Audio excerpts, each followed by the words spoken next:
वैदिक पर्सपेक्टिव के इस YouTube चैनल को सब्सक्राइब करें, वीडियो को लाइक व शेयर करें।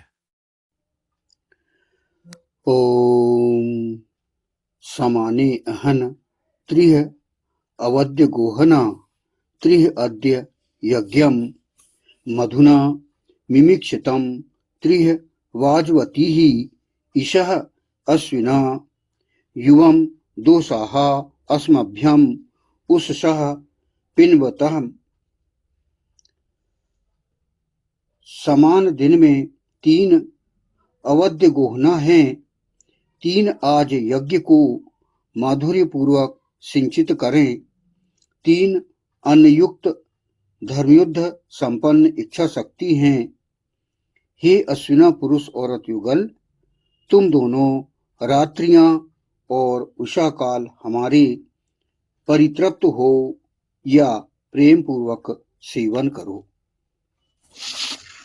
यह मंत्र जो लिया गया वह ऋग्वेद के प्रथम मंडल के 34वें सूक्त का यह तृतीय मंत्र है। इच्छा शक्ति बढ़ाती है उससे। तो यहां पर जो अन्न किस प्रकार आपके सामने भौतिक रूप में आया है वो यहां पर एक बात कही गई है, और वो प्रक्रिया क्या है, अन्न किस प्रकार और व्यक्ति या पुरुष किस प्रकार यहां पर भौतिक रूप में आता है और किस धर्मयुद्ध के स्तर पर आता है, ये यहां पर बताया गया है। जिस प्रकार अनाज पैदा करने के लिए जो मेहनत की आवश्यकता होती है, उसी प्रकार जो व्यक्ति भी इस जीवन में आता है, पुरुष जो है वो आता है, तो वह भी विभिन्न प्रकार की प्रक्रियाओं से गुजरकर आता है। तो यहां पर कहा गया है कि पुरुष जिस प्रकार इस जीवन में आया है वो कैसे आया, जो शिशु जो आता है वो किस प्रकार आता है, यह यहां पर बताया गया है कि आत्मा से आकाश, और जब आकाश से वायु उत्पन्न होती है, और वायु से अग्नि, अग्नि से जल, जल से पृथ्वी, और पृथ्वी से वनस्पति औषधि से अन्न, और अन्न से रेत अर्थात वीर से पुरुष, और वह यह पुरुष है वो अन्न रस्म है। ये कहा गया है कि जो पुरुष है वह इस प्रकार की प्रक्रिया से गुजरती हुए वो बनता है। जिस प्रकार अन्न एक कृषक पैदा करता है अन्न को, उसी प्रकार जो अश्विना युगल पुरुष है वह भी वीर के माध्यम से एक पुरुष को उत्पन्न करता है। तो जो प्रयास व्यक्ति करता है इन अन्नों की उत्पत्ति के लिए या शिशुओं की उत्पत्ति के लिए, जो प्रयास करता है वह ही धर्मयुद्ध की संज्ञा यहां पर दी गई है। और जो कि त्रिसप्त का संदर्भ चल रहा है,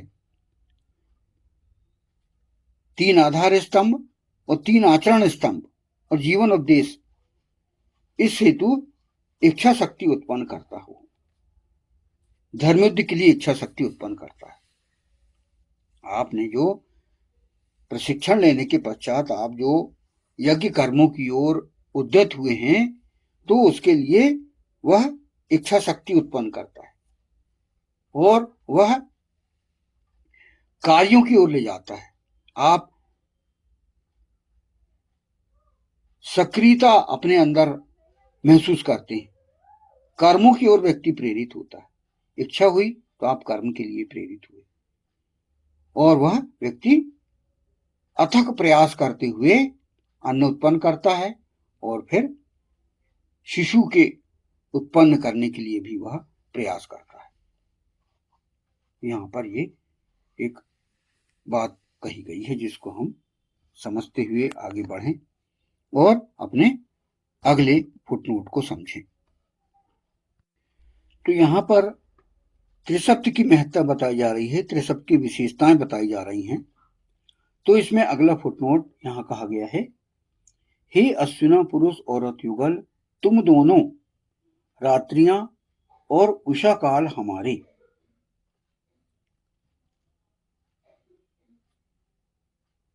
अश्विना युवम तो साहा अस्मभ्यम उषसः। तो यहां पर जो बात कही गई है वह एक जो दंपति है जिसने 3 आधार स्तंभ और 3 आचरण स्तंभ और एक जीवन उद्देश्य, ये त्रिसप्त को अंगीकार किया है, इसे स्वीकार किया है, उसके व्यवस्था के बारे में बात यहां पर की गई है। कहा गया है भाष्य के अंतर्गत, रात्रियां और उषा काल हमारे दोषा अस्मभ्यम उससह चा से अभिप्रेत रात्रि और उषा काल में ब्राह्म मुहूर्त में किया जाने वाला ब्रह्मयज्ञ स्तवन है। यहाँ पर उषा काल में हम ब्रह्मस्तवन ब्राह्म मुहूर्त में करते हैं, ब्रह्म यजन करते हैं, और रात्रि में भी करते हैं शाम को, जैसे कि सनातनियों में संध्या का नाम दिया गया, आरती संध्या। वैसे ही वैदिक व्यवस्था में शाम को भी विष्णु स्तवन का नाम दिया गया है, जिसे सामान्य रूप में लोग संध्या आरती उसको कहा जाता है। लेकिन ये जो शाम का जो हमारा जो ब्रह्म यज्ञ होता है या स्तवन होता है, वह आरती और संध्या से अलग होता है। उसमें हमें ब्रह्म यजन के अंतर्गत प्राणायाम के साथ साथ स्वाध्याय भी हमें करना होता है, जो कि प्रातः काल उस युगल ने किया, और शाम को भी सामूहिक स्तवन के रूप में सामूहिकता के साथ जो है उसे समझना होता है, सामूहिक रूप से। वहां पर वेद को ही समझना, वेद के भाष्य को ही समझना है, और अन्य जो इतिहासों के विषय में ज्ञात करना है कि वेद पर किस प्रकार आचरण किया गया, उसको समझना है। और गंभीरता से समझते हुए आप रात्रि के लिए तैयार होते हैं। उसके लिए रात्रि में आप अपनी पत्नी के साथ व्यवहार करने के लिए आपका माइंड बन जाता है। प्रातः काल जब ब्राह्म मुहूर्त में हम वेदाध्ययन करते हैं, स्वाध्याय करते हैं, तो दिन के लिए हमारा माइंड बन जाता है अच्छे कर्म करने के लिए। और रात्रि में जब हम शाम को संध्या काल में हम करते हैं यज्ञ, तो वह रात्रि के लिए आपका जो माइंड है वह तैयार हो जाता है सत्कर्म करने के लिए, क्योंकि रात्रि को भी आपको सत्कर्म ही करना है। रात्रियां दो साहा बहुवचन में है। इस मंत्र में दो साहा का प्रयोग किया गया, जिसका अर्थ होता है बहुवचन में रात्रियां कहा जाता है। अर्थात रात्रि में किए जाने वाला ब्रह्मयज्ञ स्तवन, जिसे विष्णु स्तवन कहा जाता है, वह सामूहिक होना चाहिए, जिसे वेद में अनेकों मंत्रों में प्रवचन कहा गया है। इसे प्रवचन भी कहा गया है। प्रातः काल ब्रह्म यज्ञ को स्वाध्याय भी कहा गया है उपनिषदों में, और शाम के जो हम यज्ञ करते हैं उसे प्रवचन कहा जाता है। स्वाध्याय और प्रवचन उससह एक वचन में है। तात्पर्य ऐसे ब्रह्म यज्ञ स्तवन से है जो अकेले किया जाता है, जिसे ब्रह्म स्तवन कहा जाता है। यानी अपन प्रातः काल हम करते हैं व्यक्तिगत रूप से, तो एक वचन में है वो। अब एक वचन में मतलब पति पत्नी भी यदि कर रहे हैं तो वो एक ही है, क्योंकि पति पत्नी जो है अर्धांगी सिद्धांत उनके अंदर चलता है, आधा अंग है। पति और पत्नी दोनों मिलकर ही एक इकाई होते हैं, अतः उन्हें एक ही कहा जाता है, तो वो एक वचन में है। इसलिए वो जो पत्नी जो है अर्धांगिनी इसलिए कही जाती है, पति का आधा अंग।